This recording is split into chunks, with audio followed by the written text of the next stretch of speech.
Шәйгә дип салырга кипкән үлән бүген арткы шкафта табып алдым.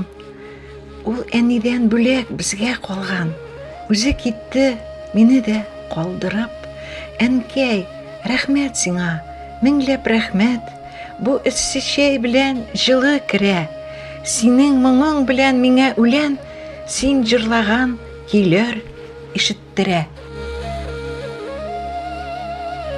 Нашел в углу, на самой дальней полке, пакетик с травами, что мама собрала. Он запечатан был ее заколкой и запахом еще ее тепла. Мам, с тихим треском, каждый стебелек мной с нежностью опущен в кипяток. Да, мама, мы сейчас опять вдвоем. Журча струится чай, тобой поет. Те песни, что ты пела в этой кухне, красиво, искренне, с радушием. Шәйгә дип салырга кипкән үлән ул әнидән безгә бүләк калган.